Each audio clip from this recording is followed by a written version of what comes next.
Assalamualaikum warahmatullahi wabarakatuh. Anak-anakku semuanya, bagaimana kabar kalian hari ini? Alhamdulillah ya, semoga kalian tetap semua dalam keadaan sehat walafiat ya. Dan kalian pun tetap semangat walaupun pembelajaran kita masih menggunakan pembelajaran online ya, jarak jauh dalam jaringan ya. Tapi mudah-mudahan ini semua tidak mengurangi keberkahan thalabul ilminya kalian, dan semoga ini semua tetap mendapat ridho dari Allah Subhanahu wa taala. Anak-anakku semuanya, ya, sebelum kita mulai ke materi pembelajaran, mari kita awali dengan Bapak mengabsen kalian dulu ya. Ahmad Kausar hadir, Azra Rana hadir. Atas nama Zulfikar itu izin lagi keluar kota, terus Najwa Rizki sedang sakit, dan nanti yang berikutnya adalah siapa tadi namanya? Raffi Febrianto ya, belum ada kabar. Berarti ada 3 teman kalian yang belum hadir pada kesempatan kali ini. Oke, sebelum dimulai pembelajaran, Bapak mohon maaf ya, karena hari ini pakainya kaos olahraga, karena setelah pembelajaran nanti akan ada lomba-lomba khusus untuk guru-guru MTS Darul Hikam dalam rangka Agustusan ya. Jadi mohon maaf nih Bapak pakai kaos olahraga ya pada kesempatan kali ini. Oke anak-anakku semuanya ya, kesempatan kali ini adalah membahas masih tentang keistimewaan Al-Quran ya. Namun pada kesempatan kali ini hanya 3 sub pokok bahasan. Yang pertama adalah fungsi dan tujuan diturunkannya Al-Quran, yang kedua nama-nama lain Al-Quran, yang ketiga hikmah beriman kepada Al-Quran. Yaitu, nah tujuannya adalah supaya kalian memahami, mengerti, ya, mengetahui fungsi dan tujuan diturunkannya Al-Quran. Yang kedua, kalian juga bisa mengidentifikasi, ya, nama-nama lain dari Al-Quran, dan kalian pun bisa memahami dan menjelaskan hikmah beriman kepada Al-Quranul Karim. Yaitu, oke, sebelumnya mari kita buka pembacaan pada hari ini. Kita buka dengan baca basmalah bersama-sama. Bismillahirrahmanirrahim. Kesempatan kali ini materinya adalah fungsi dan tujuan Al-Quran. Yang pertama adalah sebagai petunjuk. Fungsi Al-Quran adalah sebagai petunjuk. Ya, petunjuk ya. Yang kedua adalah sebagai mukjizat Nabi Muhammad SAW. Yang ketiga penyempurna kitab sebelumnya. Nah, petunjuk itu penting ya. Kalau kita tidak ada petunjuk, ya bisa jadi perjalanan kita akan tersesat. Bisa jadi perjalanan kita akan mengalami kesulitan. Bisa jadi kita akan mengalami keputusasaan. Oleh karena itu yang namanya petunjuk itu sangat penting sekali. Keberadaannya, apapun yang kita lakukan itu harus ada petunjuknya supaya mendapatkan keberhasilan, kebahagiaan, dan menghasilkan harapan yang kita inginkan. Itu petunjuk sangat penting, apalagi dalam kehidupan manusia di dunia dan di akhirat. Nah itulah, maka fungsi Al-Quran adalah sebagai petunjuk manusia ya, di dunia sampai di akhirat. Oke, itu ada pertanyaan? Paham semua? Fahimtum? Oke ya, itu. Yang kedua, fungsi Al-Quran adalah sebagai mukjizat Nabi Muhammad SAW. Mukjizat terbesar, mukjizat teragung, mukjizat yang paling luar biasa diterima oleh Nabi Muhammad SAW. Itu adalah Al-Quran. Ya, itu. Dan fungsi yang ketiga, Al-Quran adalah sebagai penyempurna kitab-kitab sebelumnya. Ya. Jadi kitab-kitab sebelum Al-Quran itu semuanya disempurnakan oleh Al-Quran. Ya, disempurnakan oleh Al-Quran. Ya, kenapa penyempurnaan Al-Quran itu isi dari Al-Quran itu sangat berbagai macam. Bukan hanya ritual ibadah kepada Allah, tapi juga dengan kepada manusia, tapi juga berbicara tentang ilmu pengetahuan, menyampaikan tentang kejadian-kejadian masa lampau, kisah-kisah masa lampau, dan lain sebagainya. Itulah Al-Qur'an sebagai penyempurna ya kitab-kitab suci sebelumnya. Oke, coba ini Kania, coba Kania sebutkan kitab-kitab sebelum Al-Qur'an. Yang pertama apa? Kitab Taurat. Kepada siapa turunnya? Nabi Musa alaihissalam. Terus berikutnya lagi apa? Kitab Zabur. Kepada siapa? Nabi Daud alaihissalam. Yang ketiga kitab Injil. Pada siapa? Nabi Isa alaihissalam. Ya betul ya. Kania, terima kasih Kania sudah menjawab ya. Itu adalah nama-nama kitab sebelum Al-Qur'an. Ya. Itu ya fungsi dari Al-Qur'an diturunkan ya. Berikutnya tujuan. Apa sih tujuan Al-Qur'an diturunkan oleh Allah Subhanahu wa taala? Coba yang pertama siapa yang masih ingat? Oh ya betul, membentuk pribadi Islami. Ya, maksudnya apa sih? Siapa yang tahu maksudnya apa itu? Pribadi Islam itu maksudnya apa?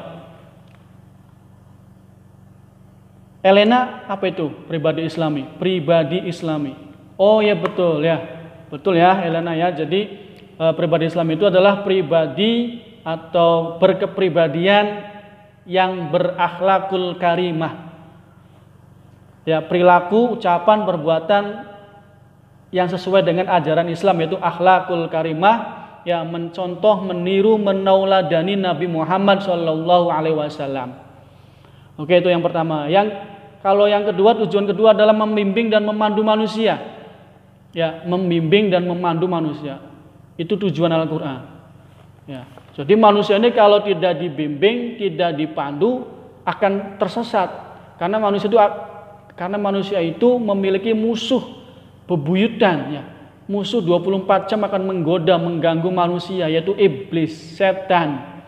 Nah, makanya apa? Supaya terselamatkan dari godaan, rayuan iblis dan setan, maka manusia dibimbing, dipandu, ya, yang terdapat panduannya, bimbingan ada dalam Al-Qur'an.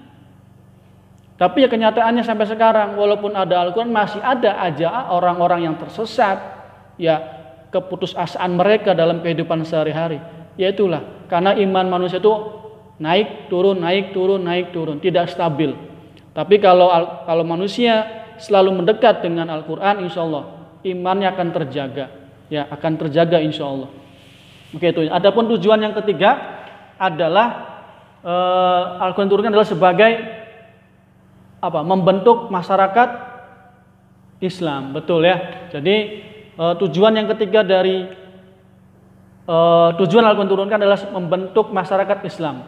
Masyarakat Islam itu bagaimana? Masyarakat yang bagaimana? Yaitu masyarakat yang, ya betul ya, masyarakat yang senang berbuat kebaikan, ya senang berbuat ibadah, senang berbuat amal soleh, yang kecil, yang besar, yang lama, yang baru, ya, dan senang mencegah perbuatan keji dan munkar. Itu adalah masyarakat Islami. Oke, anak-anakku semuanya ada pertanyaan berkaitan dengan fungsi dan tujuan Al-Qur'an. Any question? Fahimtum? Fahimna. Coba pakai ulangi lagi nih kepada Muhammad Farel. Coba jelaskan apa itu membentuk pribadi Islami. Ya, betul. Ya, betul ya. Jadi pribadi Islam adalah pribadi yang berakhlakul karimah, itu ya. Terus berikutnya lagi adalah membimbing, apa? Membantu manusia. Yang ketiganya adalah apa, Muhammad Farel? Ya, membentuk masyarakat Islami. Masyarakatnya bagaimana Farel? Masyarakat Islam itu masyarakat yang, ya betul ya, masyarakat yang gemar berbuat baik, gemar berbuat amal ibadah, amal soleh, ya, dan gemar mencegah perbuatan keji dan munkar. Oke, itu fungsi dan tujuan dari Al-Qur'an. Ada pertanyaan? Any question? Oke, fahimtum? Oke, fahimna. Oke, anak-anakku semuanya, ya slide berikutnya adalah nama-nama lain dari Al-Qur'an. Nama-nama lain dari Al-Qur'an. Coba Pagin minta Ralph Jibril, ya, Ralph Jibril coba baca slide tentang nama-nama Al-Qur'an. Ya, silakan. Oke, yang pertama apa? Ya, Alkitab. Al-Baqarah ayat 2. Yang kedua Al-Furqan, ya, pembeda. Yang ketiga ya, peringatan. Yang keempat Al-Huda, yang kelima An-Nur, yang keenam Al-Bayyinah, ya. Coba Prof. Jibril baca Al-Baqarah ayat 2.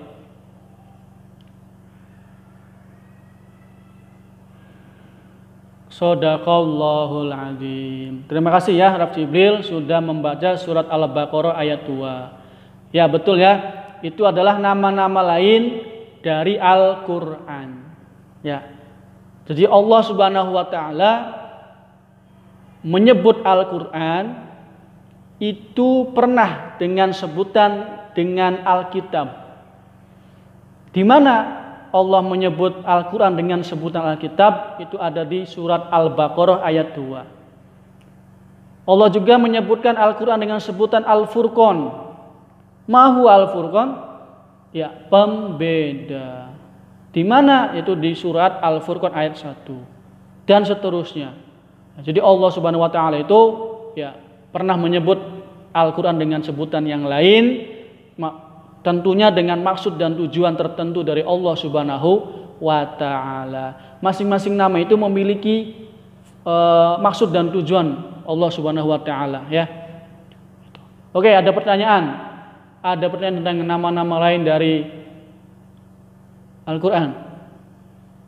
Paham ya? Kalian bisa nanti perdalam di browsing ya tentang nama-nama Al-Qur'an, itu banyak sekali. Ini hanya sebagian saja untuk kalian mengetahui bahwasanya Al-Quran itu memiliki nama-nama lain yang pernah disebutkan oleh Allah Subhanahu di dalam wa ta'ala dalam Al-Quran. Ya, slide berikutnya hikmah beriman kepada Al-Quran. Ya, coba minta Zahra Salsabila baca slide-nya.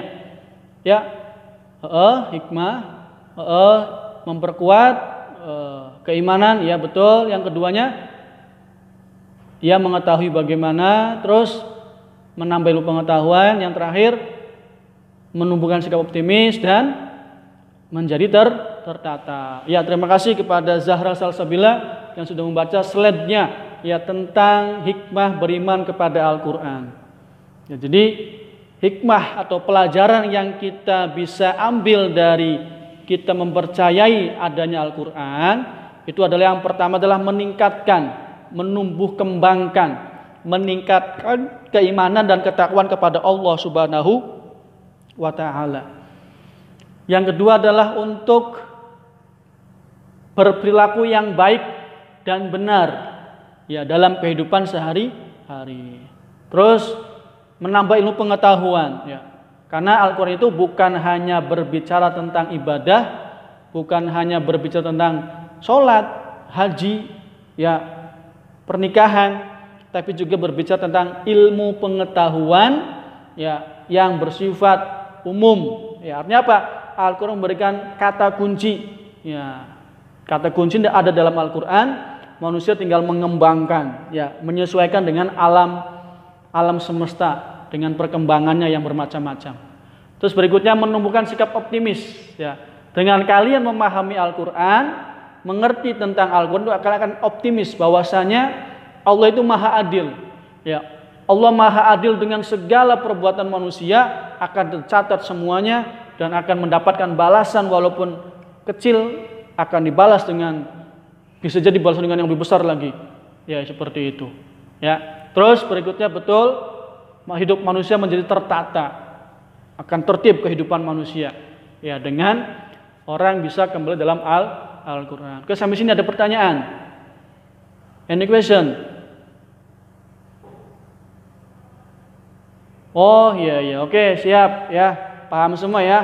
Kalau paham semua, ya, pagi ingin sampaikan sama kalian bahwasannya nanti di pertemuan yang akan datang, ya, itu adalah ulangan harian bab pertama.